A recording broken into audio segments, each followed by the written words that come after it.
name is Eileen Kunick, and I'm a member of the Pacifica Historical Society and the host of this week's show, Footprints of Pacifica. Each week, the Historical Society produces the series Footprints of Pacifica, in which we archive the history of Pacifica and study the lore and lore of beautiful Pacifica, its character and characters.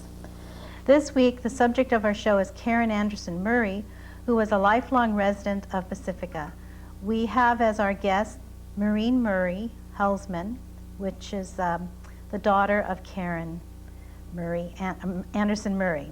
Maureen is the youngest daughter of Karin, and she's also has two other siblings. That's Kathleen and also Karin.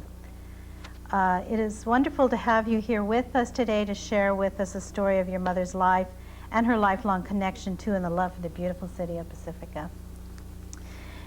Did your mother ever share with you any favorite memories or observations about Pacifica that you'd like to share with us? Yeah, she told a lot of stories about when she went to school here in the one-room schoolhouse, and she talked about how Pacifica had very few houses, and it was very different than it is today. And she talked about her grandfather, my grandfather, her father's farm that was across the street where they had the horses, and how her and her sister worked the switchboard in the back of the store, and that sometimes when my aunt and her would work the switchboard, they'd kind of maybe listen in for a minute, and then they'd get in trouble for listening, and they'd be told, "Is this those Anderson girls on the, get off the line," you know, so they maybe linger a little longer when they were listening. So just things like that, just different stories. And where did he have his horses? Well, it was right across from the store, from what my mom said, and there was, artichoke fields, and there was, but I guess the barn was over there where the horses were kept, and like I said, they were work horses. They weren't, so they worked. He used them. He didn't just ride them for fun. So it's probably where Oceana is now. It's yes. Probably where that's. So that was all right there. Your mother lived in Salada Beach, or the Sharp Park area of Pacifica, from 1919 to 2010. I'm almost sure she's probably the longest living resident of Pacifica. Her father and your grandmother, Math Anderson, or your grandfather, excuse me, built the first business in Pacifica, which is the Salada Beach Mercantile, in 1906. And did she ever mention to you what it was like at the time in a small community living in the upper part of the store? The store would have been a hub of activity because it was a general store, had the community telephone switchboard, which you mentioned just a moment ago. The Salada Beach Ocean Shore Railroad Station was just a block away, and he also had the first automobile gas pump there. He was the first person in Pacifica to have a car, and in front of Anderson's, and also the horse and wagon. The horse and wagon, my mom told me this story, that the horse and wagon was used to bring the bricks up for the castle when he built the castle. So that was actually used to bring it up the hill. Here's a picture of my mother in front of the castle when she was probably about 4. She's pretty little there. Everything was important back in those days, so if there's a little clip out of the paper in the scrapbook when my mother was down with, she was sick in bed for a week. Well, it made the paper, and we're hoping for her quick recovery. And when she met my father, James Murray and Karin Anderson visited Bellamar. I guess that was a big thing, and that made it into the paper. And I guess this paper was just very local. It was a Sharp Park paper. So, or another one I read was in this little scrapbook I have here of my mother's.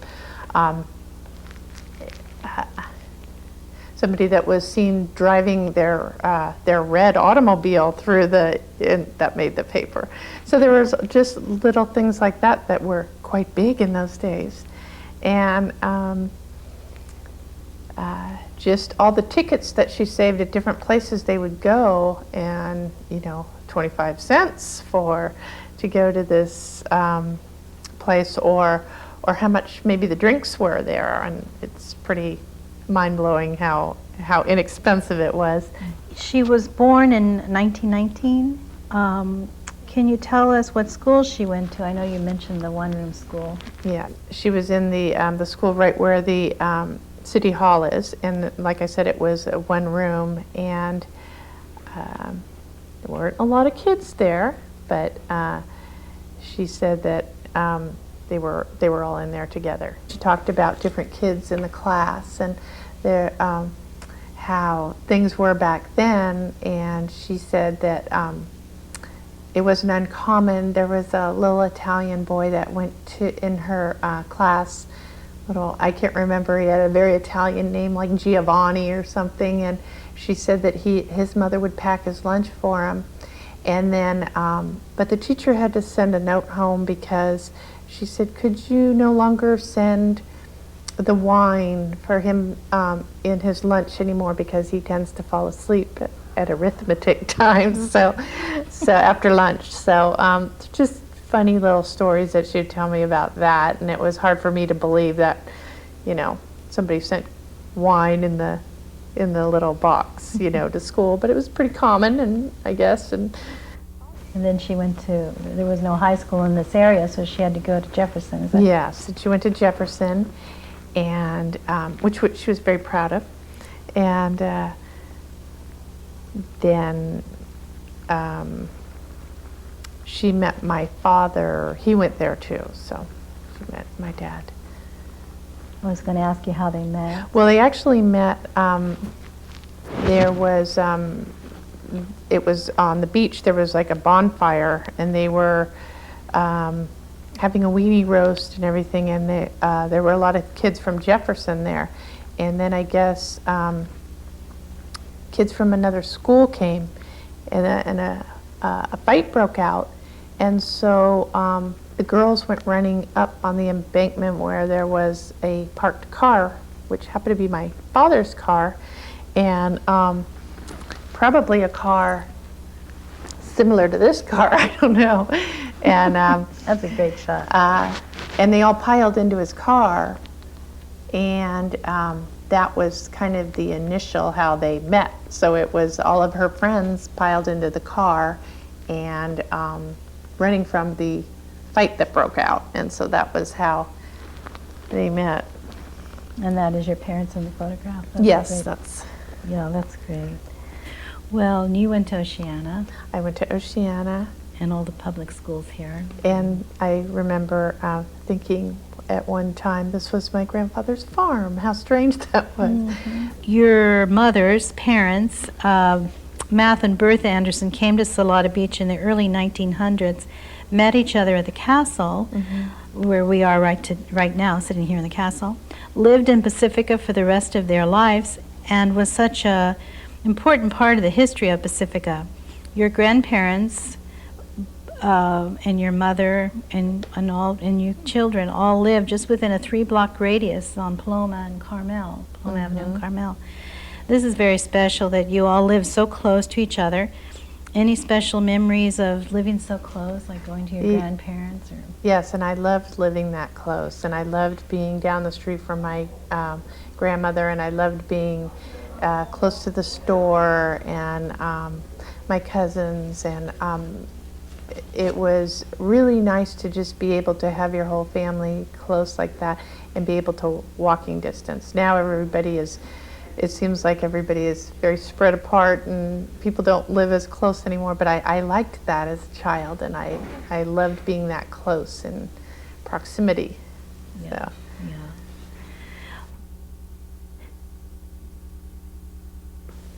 Now, did your mother ever share any memories of what it would have been like in Sharp Park during World War II? What people's concerns were? The Coast Guard was stationed here at the castle during World War II to use the building as a lookout for enemy ships. Did she have any memories of this time that you want to share, or that she shared with you? I know your father, Jim Murray, was in the Seabees. I know that because my father and your father were friends and served in the Seabees together during World War II.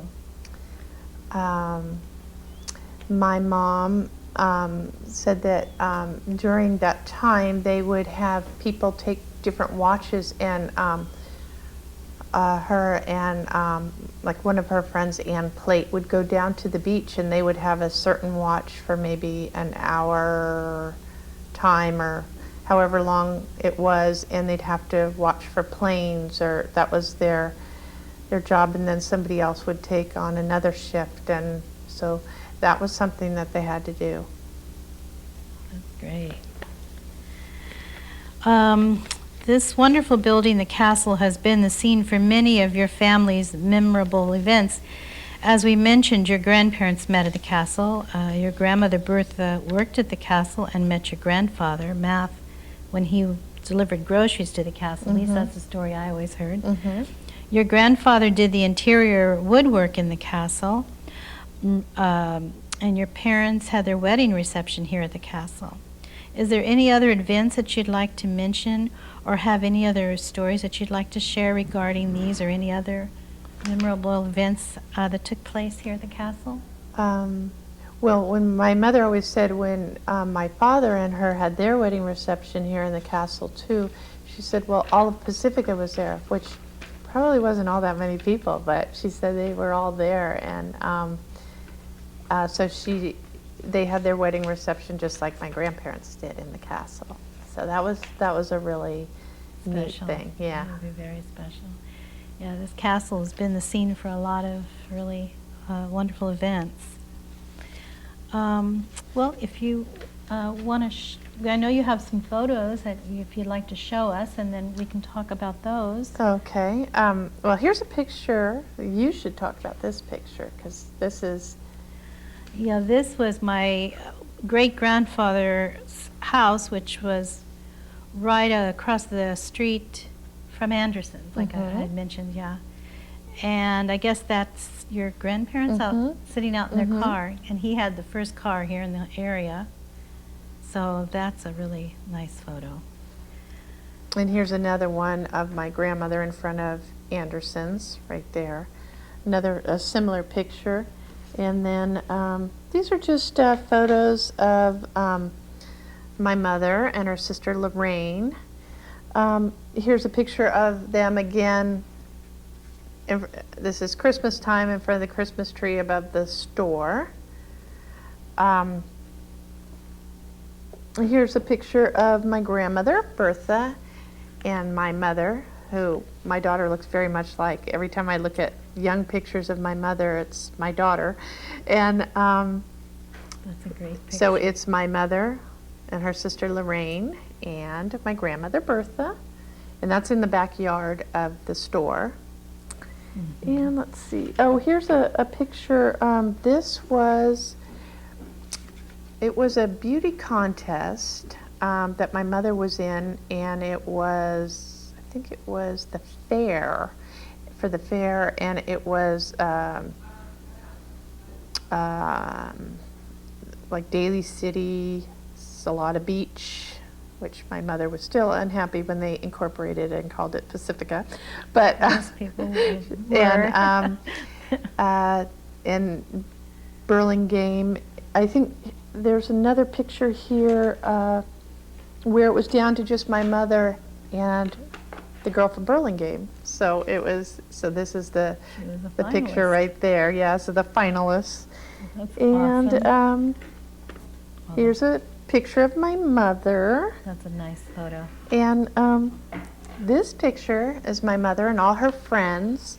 And she's sitting on, my mother's on top of the horse. And this is all of her friends. This is taken down at the golf course where they went swimming every day, which I can't figure out how warm it would be that they went swimming down there, but they went swimming in the summer. And so all there, her friends. And this is the friend that she would be on the watch that I said they'd have to go down to the beach during World War II. And that was Ann Plate, her friend, and they would have to watch for if planes were coming in or something.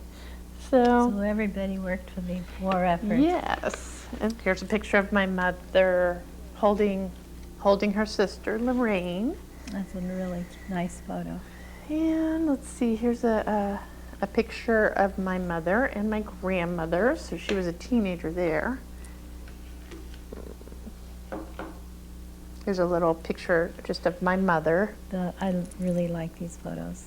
And like I said, the scrapbook was really neat to go through different things and how everything made the paper. Even if you visited Valimar, it was like a big deal. Mm-hmm. You probably want to mention this picture right here. Oh, well, this is a picture of my father who lived in Salada Beach. My parents. Yeah. But this is my father, yeah, Ray Koenig. And him and your father were good friends over the years. So my father and my mother, when my father went, they got married, and then he was gone for 3.5 years in the war. So they wrote every day, twice a day. They wrote, and then when he came home, my mother said she almost didn't recognize him because he was very thin, very gaunt, and very jaundiced. So she said all I saw was those eyes. They were very blue, and I recognized him from that. But she said he looked very different when his 3.5 years had passed, and it was a long time. So. Yeah, that would be a long time when you're But they wrote married. Twice a day. Well, tell the story about the letters. Oh, yes, the letters. So the letters, my mother had kept all those letters that my dad wrote, and also the ones that she wrote him, because he came home with a big sea bag full of, all these letters. But I think my sister, when she was little, and my cousin, Karin and Jim, when they were little, they played post office, and they went down the street and they put some of the letters in people's mailboxes, and then my mother got a call from one of the neighbors. Oh, I think I have something you might want back. So then after that, my mother got rid of the letters, and we never saw them. So anyway, yeah. And that was your cousin Jim Cohen. Yes. Yeah. So all the love letters that they wrote to each other twice a day. So. Oh. Well, and you said they had their reception here at the castle. Yes. Their wedding reception. And my mom said everybody was there, all of Pacifica, but it probably wasn't. I don't know how many people that was at the time she goes. It probably wasn't that many, but it was everybody that they knew. So. You were mentioning a story about your mom and your aunt, and of course they were both born in Salada Beach. And I guess your sister, Kathleen, was born when it was Sharp Park, and then you were born after incorporation. We were Pacifica, so there were three different names. Right, and my mother was born in Salada Beach. So then my sister, same place, but would have been born in Sharp Park, and I was born in Pacifica, even though it's all the same place. All the same places. The name like changes. I said, my mother was not happy when they incorporated it and changed the name from Salada Beach. No, my parents weren't either. I think the original people that were here didn't want to see incorporation, and of course, we're glad they did it now. But at that time, but tell the story about your mom and your aunt and. My mother was actually born in the hospital, but my grandmother, her real name being Brita, not Bertha, but she changed it when she moved here to Bertha Anderson. So her original name was Brita. And my aunt was actually born in the store, in the back of the store. So my mother always said, here, Lorraine was born in the back of the store. She had a birth certificate. I'm born in the hospital. I don't have a birth certificate because those files, I guess there was a fire or something, so my mother had a hard time when she went to travel later on because she couldn't, it was hard to get a passport. So finally she was able to, but So here, she's born in the hospital and doesn't have the birth certificate. So, Did they ever tell you any other things they might have done as kids here well, in my Solana mother Beach? really didn't want any part of the store. She didn't really want to work in the store. She wanted out of the store. When my grandfather had another store in the city, so sometimes my mother, being 5 years older than my aunt, had to go work in the store in the city, and it wasn't the best area, so she didn't like to go in there. She didn't have to do it all the time, but sometimes my grandfather couldn't be at two places at once, so she would have to go in there. So anyway, she didn't really like having to run the store or do that. It was part of her life, and so they did it, but it wasn't something she wanted to do. The story, what was it you told me? About the woman that had the cats here in the castle. You told me a story about that. Oh, my cousin Dennis was telling me that Annie Aiken, sometimes he would have to bring up her mail to her it would be delivered down at the store, and usually people, I guess, would come down to the store and get their mail, but then sometimes, like, my grandmother would bring the mail, and so Dennis would, I guess, he would bring it to Annie Aiken. You mentioned some activities that you did as a kid, like at the beach, and you told me a story about the pier. Yes, when the pier opened, I was very excited, and my cousin Dennis and I would go out and fish off the pier. So we were the first people, with many other people, to fish off the pier, and I was 12, and it was really fun, but I was afraid of heights. So Dennis was very good with me. So the first part of the time, I'm fishing on the sand because I'm too afraid to go to the end, and then we go to the next pole, and then finally, by the end of the week, I was out to the very end. But he was very patient with me, and we finally made it to the end. But it was very fun fishing off the pier. Yeah. And I remember being very, very glad to be one of the first people to fish off the pier with my cousin. It was fun. Yeah, those are nice memories. Yeah, that was a great time. Yeah. Okay, you went to Oceana High School, graduated there. I think you said in 1979. 79. Do you remember any fond memories of, like, the activities, like the anchor game that we used to have with Terra Nova? Yes, and those were very, very big. And I remember before the game, Terra Nova finding like a little shark in their pool, because, you know, it was that whole rival thing and who was going to get the anchor. And I remember there were a couple times there that Terra Nova found a shark in the pool. Might have been a little tiger shark, but it was a shark. Huh. Yeah. That's a great story. Yeah.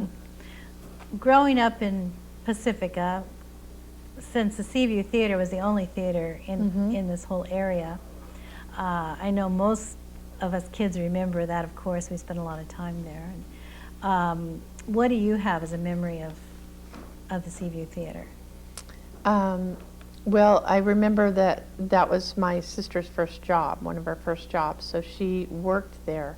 She worked behind the counter where all the candy was and the popcorn and everything. So she worked there. So that was like one of her first jobs. Yeah, she was mentioning to me, you know, she worked with my brother. He was an usher there at the same time in the 1960s. I remember going to matinees there and with some of my friends. Well, your grandfather, he was quite a talented man. He did all the woodwork in here in the castle. He built the store on the corner of Paloma Avenue and Oceana Boulevard, Salada Beach Cafe. He also built a little country store down on Palmetto, I believe. And then he also, the yoga shop, a yoga store there behind Anderson's, I think he worked on that as well. Oh, yeah, because it was a beauty parlor forever, so it was a yoga store like recently. And more recent. recently than, Exactly. because when I went in there, I was like, oh, wait, this is where, So I'd be back in time, my, aunt's house. But anyway, yes, he built the little brown church, not single-handedly, he built it with someone. And he also built the Palace of Fine Arts, so, which was built for the World Fair, whatever, yeah. I've heard he built that building on Palmetto. I think it's on the corner of Palmetto and Santa Maria, I believe, where there was an upholstery store most recently. But it was built as a hotel for the people who were working on the Laguna Salada area, which was the golf course. They were going to build that into kind of like a resort area, which never materialized, but they were staying at that hotel. That's the story I heard. So I know he worked on that building. But of course, the castle is a beautiful, woodwork in here that he did. And so he was quite a craftsman. And even like when I toured the castle for the first time just a few years ago, because I don't really have any memory when I was real little coming through. Like my sisters, they came up more with my grandmother, and my mother played in here as a kid. But when I look at like the little playhouse that my grandfather built in my backyard, or if you look at the things in the store, but you can tell lots of things are, different, the way he built things, that there's similarities, that you can see. Yeah. So. Right. Well, like I think I showed this picture earlier. There's a picture of my mother. She's pretty little. It's right in front of the castle. So, but when I look at this picture in the paper, I think about when she told me. She says, "You know how you always hear those stories of," she says, "the gypsies take your children," and she says, "That's not true, because the gypsies brought me back when my grandmother." The gypsies came down here, she said, to pick peas. And so she said, I was real little and I was up at the castle wandering around. She was probably about 3. They brought her down to the store and brought her right to my grandmother and my grandfather and said, she was up there. So she says, so in my case, they brought me home. So that was kind of a neat story. She told that story a lot, how they brought her back. Took her by the hand and brought her all the way back down to the store. That's a great story. That's all the time we have for this week's show. We want to thank you, Maureen, for sharing with us memories and information regarding one of our beloved Pacificans, Karin Anderson Murray.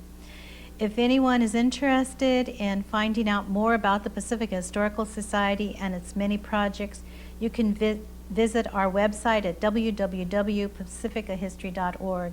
Thank you for watching Footprints of Pacifica.